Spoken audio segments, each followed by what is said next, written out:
c'est le moment de retrouver le dossier du 11-12. Et aujourd'hui, j'ai le plaisir d'accueillir Laure Lepentier. Bienvenue.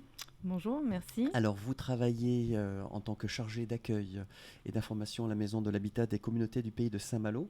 Et vous allez nous parler de ce qui va changer au 1er janvier 2022 en la matière. Alors. Oui, tout à fait. Donc, il y a plusieurs choses qui vont changer avec les aides. Entre autres, la disparition de la marque Fer pour une marque réseau France Rénov'. Donc, localement, vous retomberez toujours à la Maison de l'Habitat. Donc voilà, il y a aussi MaPrimeRénov' Sérénité qui remplacera Habiter mieux Sérénité. Pour les rénovations globales, des ménages aux revenus modestes et très modestes, les montants changeront peu ou pas et toujours 15 000 euros à peu près pour 30 000 euros de travaux hors taxes. Voilà. Il y a aussi l'éco-prêt qui passe de 30 000 euros à 50 000 euros. Donc ça sera sur 20 ans au lieu de 15 ans. Vous avez aussi MaPrimeRénov' qui sera donc éligible seulement pour les logements de plus de 15 ans et actuellement c'était pour les logements de plus de 2 ans. Donc voilà. Ah oui, c'est significatif quand même en la matière. Ouais. Oui, donc c'est vrai que là, tous les dossiers pour les logements de plus de 2 ans pourront être déposés que jusqu'au 31 décembre 2021. Il y a une revalorisation aussi des forfaits MaPrimeRénov' pour les inserts à bois. Donc un exemple, les revenus modestes passeront de 2 500 euros au lieu de 2 000 respectivement, et les intermédiaires de 800 euros au lieu de 600 euros. Voilà.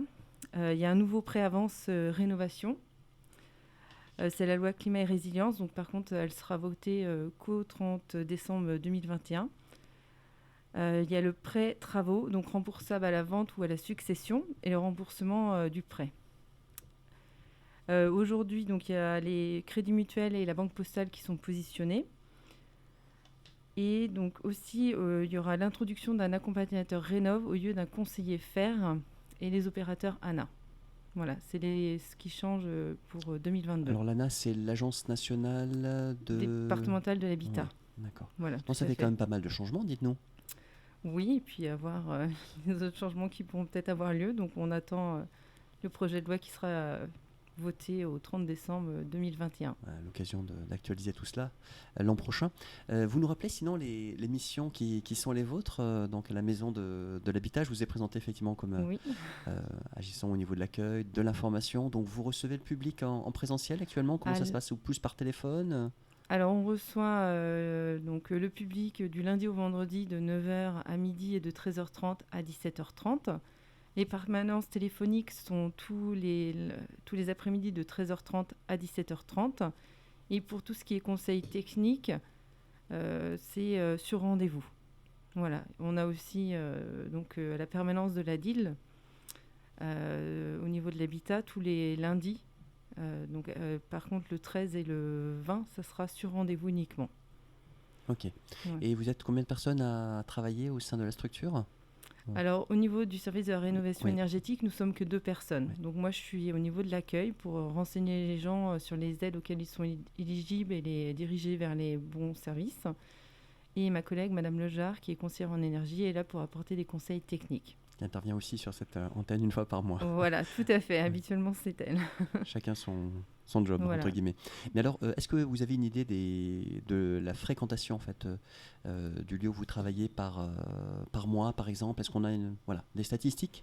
Donner une petite idée, parce que vous rayonnez en fait, hein, c'est-à-dire qu'on peut venir extra à Saint-Malo pour avoir les informations. Tout à fait, il y a des permanences qui ont lieu à Combourg, sur Dol de Bretagne aussi, à Plaine Fougère et aussi au niveau de la Côte des Maudes à Pleurtuis.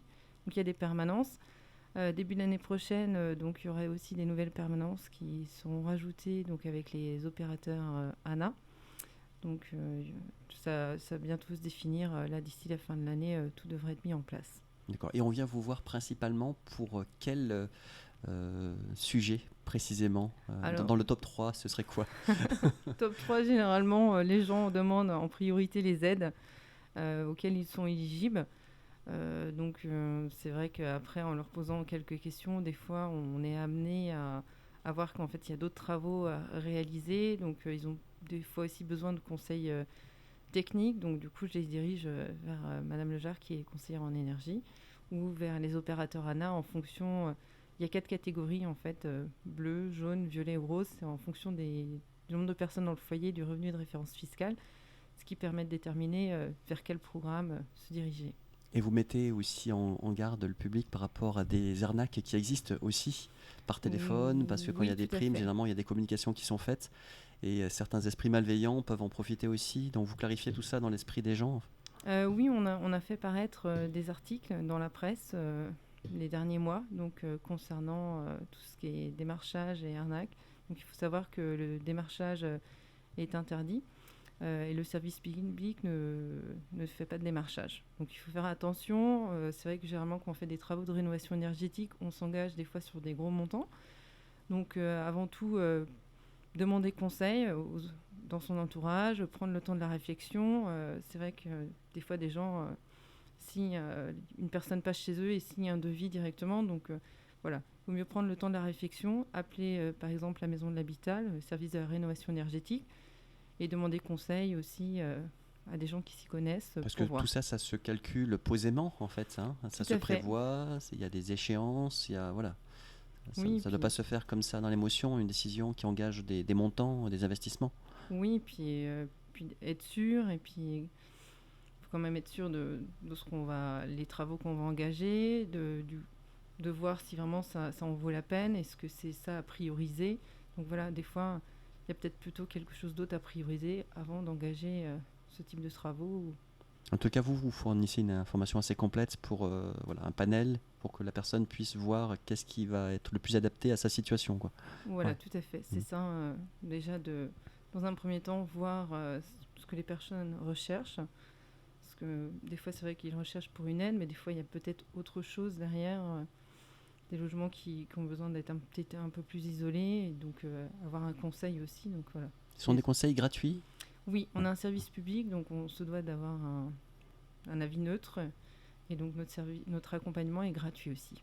Eh bien, merci beaucoup pour toutes ces précisions, Laure Lepentier. Donc, on sera attentif à ce qui va être décidé par rapport à ce que vous avez énoncé en début de chronique en termes de consommation d'énergie. On vous souhaite une bonne continuation. Merci. Et puis de bonnes fêtes de fin d'année. Merci à vous aussi. Merci. Bonne journée, au revoir. Merci, au revoir.